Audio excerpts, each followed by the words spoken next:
May go signal. Guys, halina kayo at mag-groundbreaking na tayo at saka padugo. At saka prayer. Yun lang.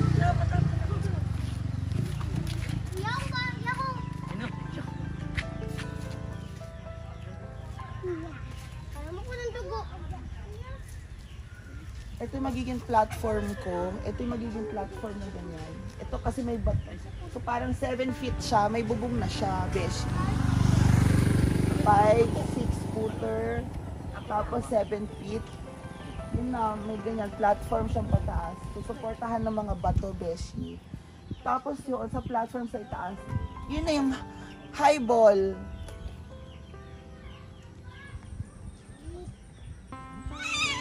Ano nga sa kinagawin ka dyan? Ipataas mo. Puntahan mo, Mia. Ano ba? Puntahan. Puntahan mo kasi ikaw magpa-pray, ikaw magpapadugo, di ba? Sige na. Puntahan mo na. Ayan na po. Yan na. Yan na po. Padugo na tayo ng chicken.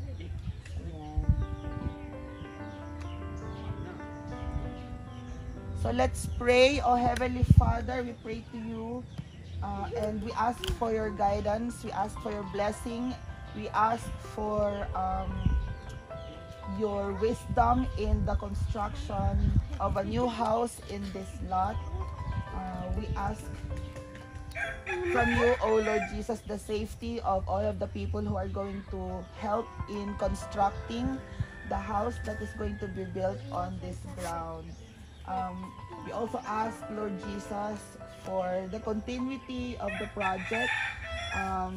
We also ask for your guidance in every detail that this house, when it is finished, it would be great to honor and serve you, O Lord God. And this place is going to be a place for friendship. This place is going to be blessed for a place also for praising you, O Lord. We pray to you in all of this in Jesus' name. Amen. Dito lang Japan. Amen. Oh, Jayapon. Oh, tapos uwi na namin sa farm. Tapos pwede ba sa kabila? Ay, pwede ba sa kabila? Diyan na tanan kasi yan ang sentro no? Okay na? Yan ang sentro na ba to? Uy.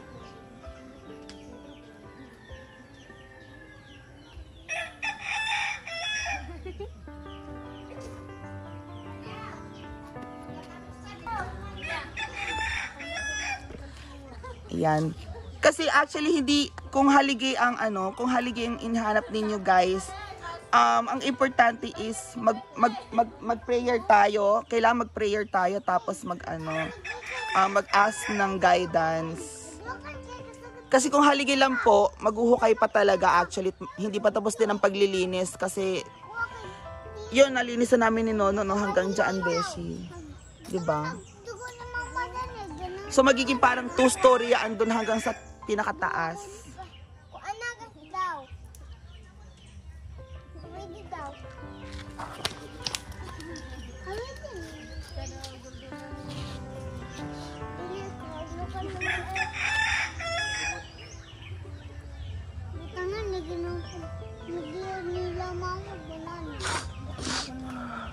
So thank you so much everybody and lutuin ang manok sa farm. Ariko.